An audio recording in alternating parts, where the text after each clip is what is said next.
तुम सा हसीन बाबा, तुम सा हसीन बाबा, कोई नहीं जहां में, कोई नहीं जहां में। तुमने हसी बनाया, तुमने हसी बनाया, हमको भी इस जहां में, हमको भी इस जहां में। तुम सा हसीन बाबा, कोई नहीं जहां में, कोई नहीं जहां में। तुम सा हसीन बाबा।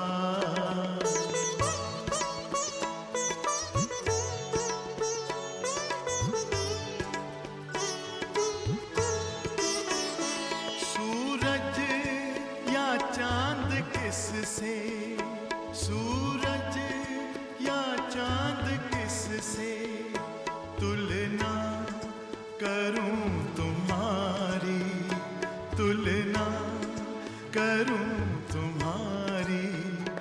रचता है तू सभी का, रचता है तू सभी का, रचना है सब तुम्हारी, रचना है सब तुम्हारी।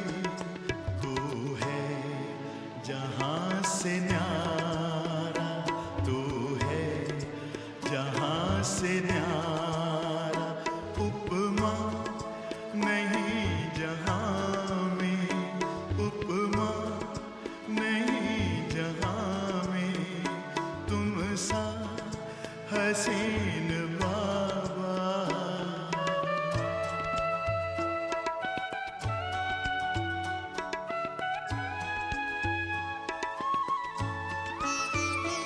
नजरें पड़ी जो तुम पर, नजरें पड़ी जो तुम पर, हटने का नाम ना ले, हटने का नाम ना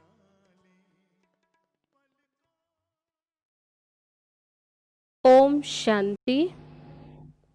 आज 28 अगस्त 2020 ईश्वरीय महावाक्य है। बाबा कहते, मीठे बच्चे, जितना समय मिले एकांत में जाकर याद की यात्रा करो। जब तुम मंजिल पर पहुंच जाएंगे तब यह यात्रा पूरी हो जाएगी। प्रश्न है, संगम पर बाप अपने बच्चों में कौन सा ऐसा गुण भर देते हैं जो आधा कल्प तक चलता रहता है? उत्तर है, बाबा कहते, जैसे मैं अति स्वीट हूं ऐसे बच्चों को भी स्वीट बना देता हूं। देवताएं बहुत स्वीट हैं, तुम बच्चे अभी स्वीट बनने का पुरुषार्थ कर रहे हो, जो बहुतों का कल्याण करते हैं। जिनमें कोई शैतानी ख्यालात नहीं है वही स्वीट है, उन्हें ही उच्च पद प्राप्त होता है, उनकी ही फिर पूजा होती है। ओम शांति। बाबा बैठ समझाते हैं, इस शरीर का मालिक है आत्मा। ये पहले समझना चाहिए, क्योंकि अभी बच्चों को ज्ञान मिला है। पहले पहले तो समझना है हम आत्मा है। शरीर से आत्मा काम लेती है, पार्ट बजाती है। ऐसे ऐसे ख्यालात और कोई मनुष्य को आते नहीं, क्योंकि देह अभिमान में है। यहाँ इस ख्याल में बिठाया जाता है, मैं आत्मा हूं, ये मेरा शरीर है, मैं आत्मा परम पिता परमात्मा का संतान। ये शरीर और मैं आत्मा परम पिता परमात्मा की संतान हूं। तब बाबा कहते इस स्मृति में, इस ख्याल में यहाँ बिठाया जाता है। ये याद ही फिर घड़ी घड़ी भूल जाती, ये पहले पूरी याद करनी चाहिए। यात्रा पर जब जाते हैं तो कहते हैं चलते रहो, तुमको भी याद की यात्रा पर चलते रहना है, यानी याद करना है। याद नहीं करते गोया यात्रा पर नहीं चलते। देह अभिमान आता है, देह अभिमान से कुछ न कुछ विकर्म बन जाता है। ऐसे भी नहीं मनुष्य सदैव विकर्म करते हैं, फिर भी कमाई तो बंद हो जाती है ना। याद भूल जाते तो बाबा कहते कमाई तो बंद हो जाती है ना। इसलिए जितना हो सके याद की यात्रा में ढीला नहीं पड़ना चाहिए। एकांत में बैठ अपने साथ विचार सागर मंथन कर पॉइंट्स निकालनी होती है।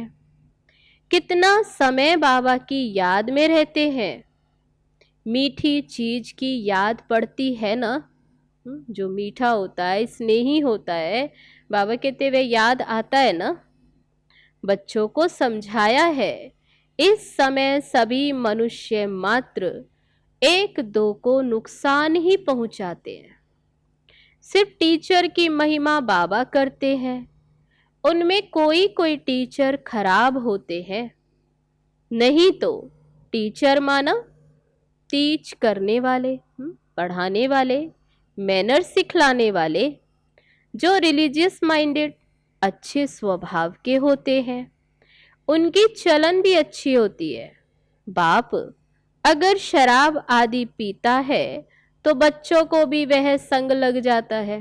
लौकिक में जैसे बाप होते तो बाबा कहते उसमें भी क्या होता है, उसका बच्चों पर प्रभाव पड़ता है, संग लग जाता। इसको कहेंगे खराब संग, क्योंकि रावण राज्य है ना। राम राज्य था जरूर, परंतु वह कैसे था, कैसे स्थापन हुआ, ये वंडरफुल मीठी बातें तुम बच्चे ही जानते हो। स्वीट, स्वीटर, स्वीटेस्ट कहा जाता है। बाप की याद में रहकर ही तुम पवित्र बन और पवित्र बनाते हो। बाप नई सृष्टि में नहीं आते हैं। सृष्टि में मनुष्य, जानवर, खेती बाड़ी आदि सब होता है। मनुष्य के लिए सब कुछ चाहिए ना। अनाज भी चाहिए तो पानी भी, तो धरती भी, तो पांचों तत्व चाहिए। ऐसे बाबा कहते मनुष्य के लिए तो सब कुछ चाहिए। शास्त्रों में प्रलय का वृत्तांत भी रॉन्ग है। कहा कि सृष्टि का प्रलय हो जाता, प्रलय तो होती नहीं, ये सृष्टि का चक्र फिरता ही रहता है। बच्चों को आदि से अंत तक ख्याल में रखना है। मनुष्यों को तो अनेक प्रकार के चित्र याद रहते हैं, मेले मलाखड़े याद आते, वह सभी हैं हद के। तुम्हारी है बेहद की याद, बेहद की खुशी, बेहद का धन, बेहद का बाप, या सब कुछ बेहद का है। तो बाबा कहते हद के बाप से सब हद का मिलता है, तब खुशी भी हद की तो धन भी हद का। बेहद के बाप से बेहद का सुख मिलता है। सुख होता ही है धन से। धन तो वहां अपार है, सब कुछ सतो प्रधान है वहां। तुम्हारी बुद्धि में है, हम सतो प्रधान थे फिर बनना है, ये भी तुम अभी जानते हो। तुम्हारे में भी नंबरवार है। स्वीट, स्वीटर, स्वीटेस्ट है ना। तब तो सब उनको याद करते हैं। कोई शहद या चीनी को ही स्वीटेस्ट नहीं कहा जाता, केवल वह मीठा नहीं। ये मनुष्य की चलन पर कहा जाता है। कहते हैं ना, ये स्वीट चाइल्ड है, ये बहुत मीठा बच्चा है। सतयुग में कोई भी शैतानी बात नहीं होती है।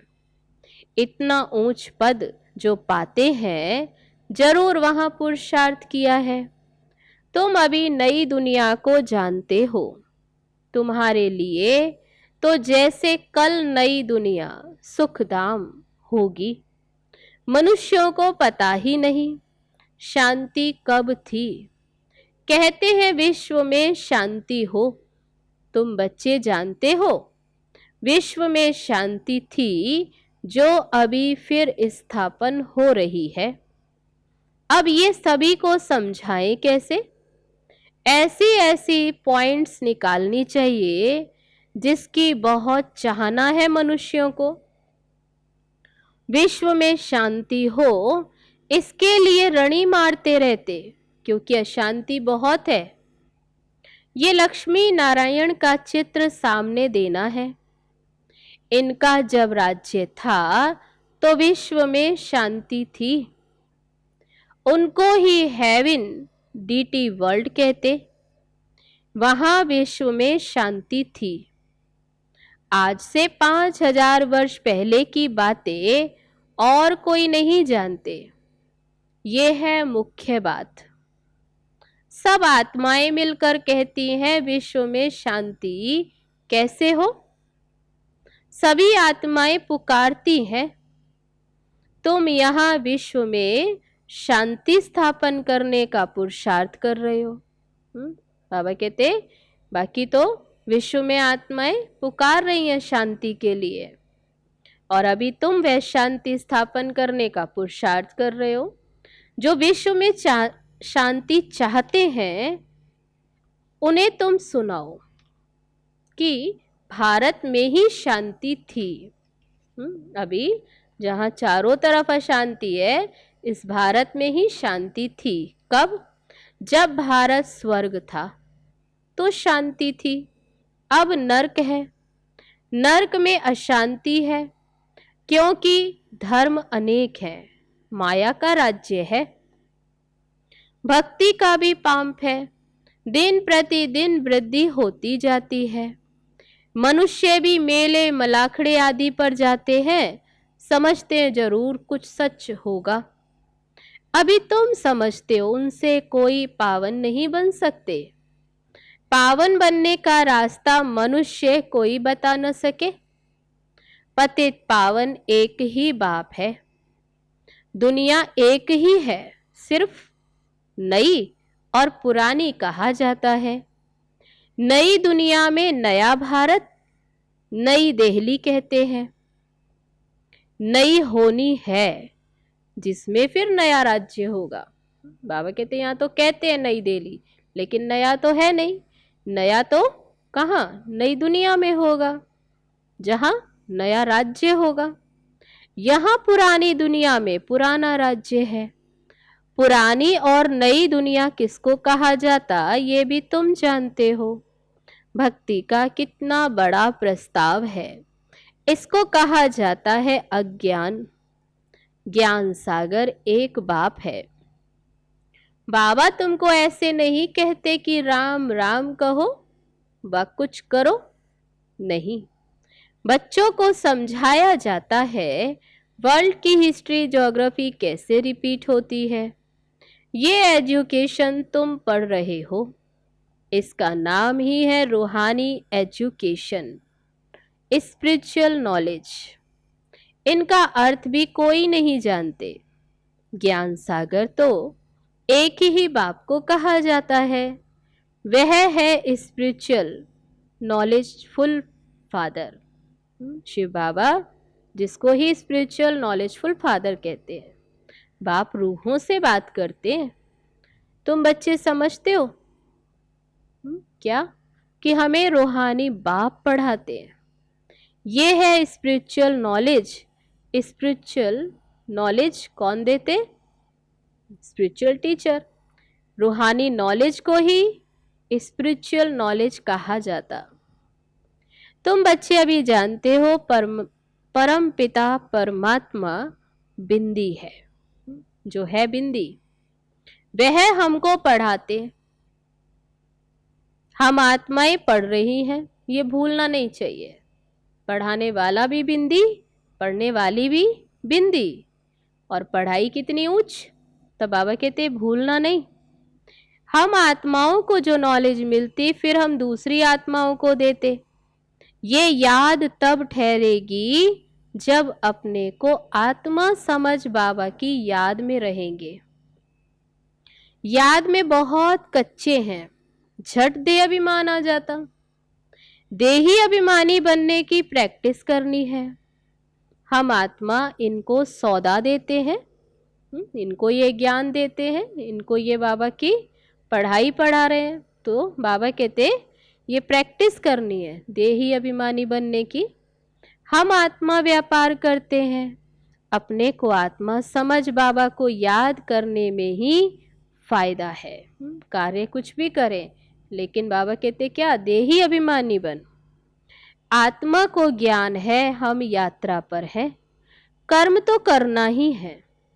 बच्चों आदि को भी संभालना है, धंधा धोरी भी करना है। धंधे आदि में याद रहे हम आत्मा हैं, यह बड़ा मुश्किल है। बाबा कहते कोई भी उल्टा काम कभी नहीं करना है।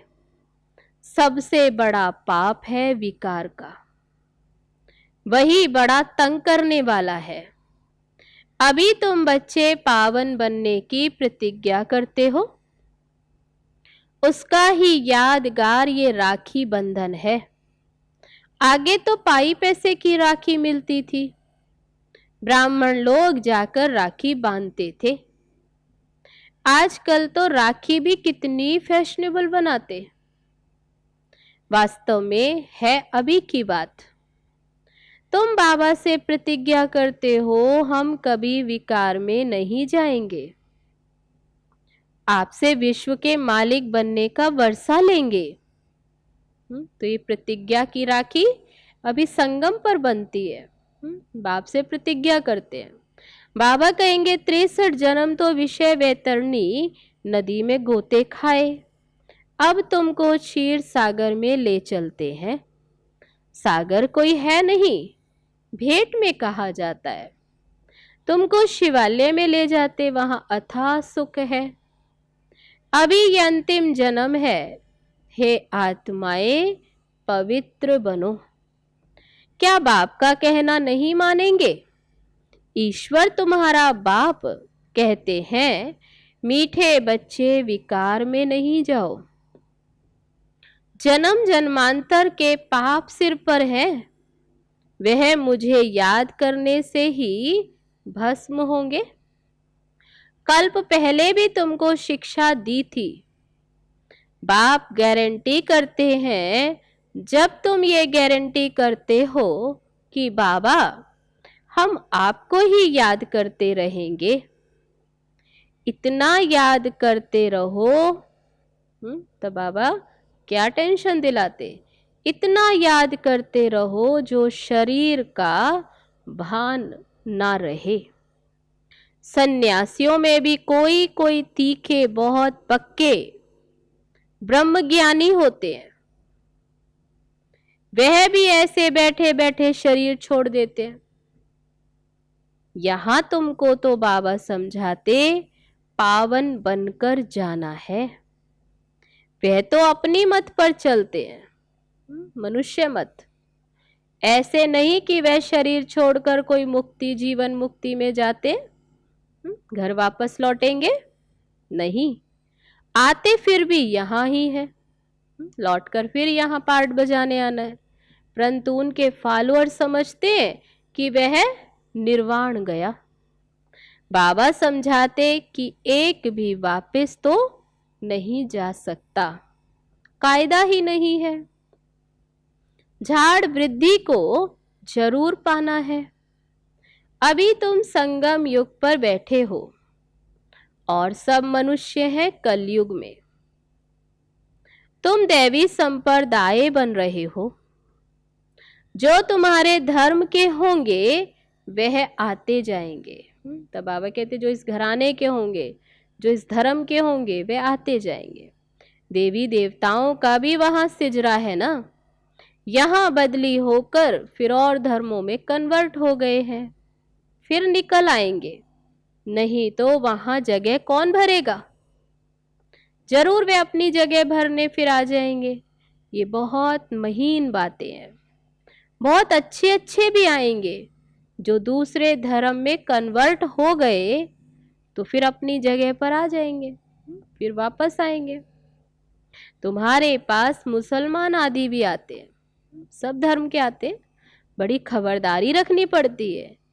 झट जांच करेंगे यहाँ दूसरे धर्म वाले कैसे जाते हैं। इमरजेंसी में तो बहुतों को पकड़ते हैं, फिर पैसे मिलने से छोड़ भी देते हैं। जो कल्प पहले हुआ तुम अभी देख रहे हो। जो हो रहा है, बाबा कहते कल्प पहले भी हुआ है, कल्प आगे भी ऐसे हुआ था। तुम अभी मनुष्य से देवता उत्तम पुरुष बनते हो। ये है सर्वोत्तम ब्राह्मण कुल। इस समय बाप और बच्चे रूहानी सेवा पर हैं। दोनों ही रूहानी सेवा कर रहे हैं। कोई गरीब को धनवान बनाना ये रूहानी सेवा है। बाप कल्याण करते हैं तो बच्चों को भी मदद करनी चाहिए। जो बहुतों को रास्ता बताते हैं वे बहुत ऊंच चढ़ सकते हैं। तुम बच्चों को पुरुषार्थ करना है लेकिन चिंता नहीं। तब बाबा कहते पुरुषार्थ करना है ऊंच पद पाने का, लेकिन चिंता नहीं, क्योंकि तुम्हारी रिस्पॉन्सिबिलिटी बाप के ऊपर है। पुरुषार्थ जोर से कराया जाता है जो फिर फल निकलता है। समझा जाता कल्प पहले मिसल। बाबा बच्चों को कहते बच्चे फिक्र मत करो, सेवा में मेहनत करो। नहीं बनते तो क्या करेंगे। इस कुल का नहीं होगा तो तुम भले कितना भी माथा मारो, कोई कम तुम्हारा माथा खपाएंगे, कोई जास्ती। बाबा ने कहा है जब बहुत दुख आता जाएगा तो फिर आएंगे। जब दुख देखेंगे तो आएंगे। तुम्हारा व्यर्थ कुछ नहीं जाएगा। तुम्हारा फर्ज है बताना। तो बाबा कहते हुए अपने समय पर आएंगे। तुम्हारा काम है राइट बताना। शिव बाबा कहते हैं मुझे याद करो तो तुम्हारे विकर्म विनाश होंगे। ऐसे बहुत कहते हैं भगवान जरूर है। ऐसा तो समझते हैं, लेकिन भगवान है कौन। महाभारत लड़ाई के समय भगवान था, सिर्फ कौन सा भगवान था उसमें मूंझ गए हैं। कृष्ण तो हो न सके। कृष्ण उसी फीचर्स से फिर सतयुग में ही होगा। हर जन्म में फीचर्स तो बदलते जाते हैं। सृष्टि अब बदल रही है। पुराने को नया अब भगवान कैसे बनाते वह भी कोई नहीं जानते। तुम्हारा आखिर नाम निकलेगा। स्थापना हो रही है, फिर ये राज्य करेंगे। विनाश भी होगा। एक तरफ नई दुनिया, एक तरफ पुरानी दुनिया। ये चित्र बड़ा अच्छा है। एक तरफ है स्वर्ग और एक तरफ है नरक। कहते भी हैं ब्रह्मा द्वारा स्थापना, शंकर द्वारा विनाश, विष्णु द्वारा पालना, परंतु समझते कुछ भी नहीं। मुख्य चित्र है ये त्रिमूर्ति का। ऊंचते ऊंच है शिव बाबा। तुम जानते हो शिव बाबा ब्रह्मा द्वारा हमको याद की यात्रा सिखला रहे हैं। बाबा को याद करो। योग अक्षर डिफिकल्ट लगता है, इसलिए बाबा क्या कहते हैं याद अक्षर बहुत सहज है। बाबा अक्षर बहुत लवली है, अच्छा मीठा है। तुमको खुद ही लज्जा आएगी। हम आत्माएं बाबा को याद नहीं करती, याद नहीं कर सकते, जिनसे विश्व की बादशाही मिलती, तो आप ही लज्जा आएगी। बाप भी कहेंगे तुम तो बेसमझ हो। जिससे इतनी उच्च प्राप्ति होती ऐसे बाप को भूल जाते हो। बाप को याद नहीं कर सकते तो वर्षा कैसे पाएंगे, विकर्म विनाश कैसे होंगे। तुम आत्मा हो, मैं तुम्हारा परम पिता परमात्मा अविनाशी हूं ना। तुम चाहते हो हम पावन बन सुख धाम में जाएं, तो श्री मत पर चलो। मुझ बाप को याद करो तो विकर्म विनाश होंगे। याद नहीं करेंगे तो विकर्म विनाश कैसे होंगे। तो बाबा कहते, फिर याद पर जोर दिया बाबा ने कि याद ही नहीं करेंगे बाबा को तो विकर्म विनाश कैसे होंगे। अच्छा, मीठे मीठे सिकील दे बच्चों प्रति माता पिता बाप दादा का याद प्यार और गुड मॉर्निंग। रूहानी बाप की रूहानी बच्चों को नमस्ते। हम रूहानी बच्चों की रूहानी बाप दादा को नमस्ते नमस्ते। ओम शांति। अब है धारणा के लिए मुख्य सार। पहली पॉइंट, हर प्रकार से पुरुषार्थ करना है, फिक्र नहीं, क्योंकि हमारा रिस्पॉन्सिबल स्वयं बाप है। हमारा कुछ भी व्यर्थ नहीं जा सकता।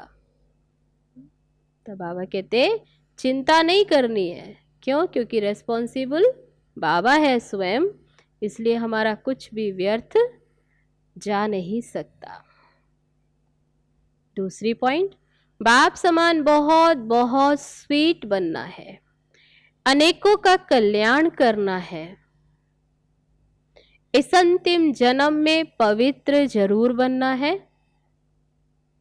धंधा आदि करते अभ्यास करना है कि मैं कौन, कौन, मैं आत्मा हूं। ये अभ्यास पक्का करना है। अब है आज का वरदान। हर कदम में पद्मों की कमाई जमा करने वाले, सर्व खजानों से संपन्न व तृप्त आत्मा भव।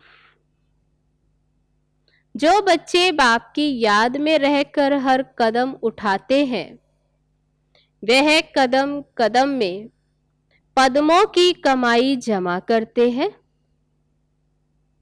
इस संगम पर ही पद्मों की कमाई की खान मिलती है।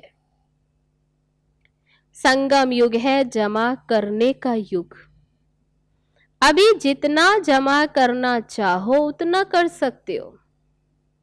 एक कदम अर्थात एक सेकंड भी बिना जमा के ना जाए, अर्थात व्यर्थ ना हो, सदा भंडारा भरपूर हो। अप्राप्त नहीं कोई वस्तु, ऐसे संस्कार हो। कोई प्राप्ति की इच्छा ना हो, कहाँ, तो अप्राप्त नहीं कोई वस्तु। बाबा के बने तो सब प्राप्तियां, ऐसे संस्कार जब अभी ऐसी तृप्त व संपन्न आत्मा बनेंगे, तब भविष्य में अखुट खजानों के मालिक होंगे। तो आज का वरदान, हर कदम में पद्मों की कमाई जमा करने वाले, सर्व खजानों से संपन्न व तृप्त आत्मा भव। अब है आज का स्लोगन। कोई भी बात में अपसेट होने के बजाय नॉलेजफुल की सीट पर सेट रहो। कोई भी बात में अपसेट होने के बजाय नॉलेजफुल की सीट पर सेट रहो। अच्छा, ओम शांति। तो ये थे बाबा के आज के महावाक्य, अभी हम सब ने सुने। अभी चलो चलते हैं बाबा की याद में। ओम शांति।